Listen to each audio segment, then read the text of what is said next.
झारखंड का सबसे बड़ा 1000 करोड़ का अवैध खनन मामला, जिसमें मुख्यमंत्री हेमंत सोरेन के विधायक प्रतिनिधि पंकज मिश्रा के सहयोगी कृष्णा साहा को गिरफ्तार कर ईडी कोर्ट में कल यानी गुरुवार को पेश किया गया।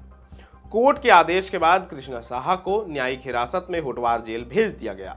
इधर ईडी ने कृष्णा साहा के लिए कोर्ट से 7 दिनों की रिमांड की मांग की थी, लेकिन ईडी के विशेष अदालत ने 5 दिनों की रिमांड की मंजूरी दी है। रिमांड की मंजूरी मिलने के बाद ईडी आज से कृष्णा साहा से पूछताछ शुरू करेगी। यह पूछताछ पूरे 5 दिनों तक चलेगी। आपको बता दें कि ईडी ने कृष्णा साहा को रिमांड पर लेने के लिए जो आवेदन कोर्ट में पेश किया, उसमें यह जिक्र था कि कृष्णा साहा और पंकज मिश्रा के बीच में गहरे संबंध है। साहिबगंज क्षेत्र में अवैध खनन और उस पत्थर के ट्रांसपोर्टेशन में मदद के लिए कृष्णा साहा ने पंकज मिश्रा को 30 लाख रुपए कैश पेमेंट किए थे। इसके अलावा दोनों के बीच बैंक खातों से भी पैसे का लेन देन हुआ करता था। ईडी के जांच में पाया गया कि शाह के कई बैंक खाते से लेन देन का काम होता था, जो उसके फर्म के नाम पर या उसके सहयोगियों के नाम पर था। अब ईडी ने उन सारे बैंक खातों की गहन जांच की, तब पता चला कि अवैध खनन से साहा ने अपने खाते में 19 करोड़ से भी ज्यादा की राशि जमा कर ली है। इस जांच में यह भी बात साफ हुई कि कृष्णा साहा और पंकज मिश्रा के बीच पैसे की लेन देन हुई थी। आपकी जानकारी के लिए बता दें कि साहा ने 26 मार्च 2021 और 29 मार्च 2021 को 5-5 लाख रुपए पंकज मिश्रा के खाते में भेजे थे। कृष्णा साहा को चापांडे मौजा में कुल 6.13 एकड़ जमीन खनन के लिए आवंटित की गई थी। ये खदान उसे 2015 से 2025 तक के लिए दी गई थी। जब पिछले साल 25 जुलाई से 29 जुलाई तक ईडी ने जांच पड़ताल किया, तो उस जांच में यह पाया गया कि साहा अपने लीज एरिया से ज्यादा एरिया में खनन कर चुके हैं।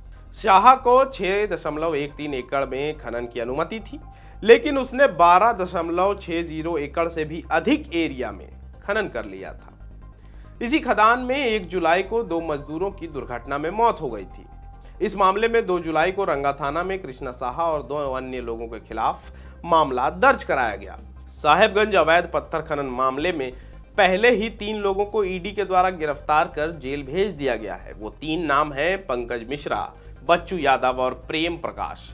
इन तीनों के खिलाफ ईडी ने 16 दिसंबर 2022 को चार्जशीट भी दाखिल कर दिया है। इस बीच डाहू यादव के पिता पशुपति यादव को भी झारखंड पुलिस ने ईडी कोर्ट से गैर जमानती वारंट के आधार पर गिरफ्तार कर जेल भेज दिया था, जिस पर ईडी ने पूरक आरोप पत्र दाखिल किया था। आपको याद होगा, जब अवैध खनन को लेकर पंकज मिश्रा पर आरोप लगने शुरू हुए थे, तब वो मीडिया संस्थानों में जाकर ये बात कह रहे थे कि अगर हम गलत हैं तो ईडी मुझे अरेस्ट करे। अब इन लोगों का कच्चा चिट्ठा इतना खुल गया है कि अब ये चाहकर भी उसे समेट नहीं पाएंगे। 1000 करोड़ का अवैध खनन आपको ऐसे समझ में नहीं आएगा। कभी मौका मिले तो साहिबगंज जाइएगा, वहां सिर्फ आपको पहाड़ों के अवशेष मिलेंगे। लोग कहते मिलेंगे कि यहाँ एक पहाड़ हुआ करता था।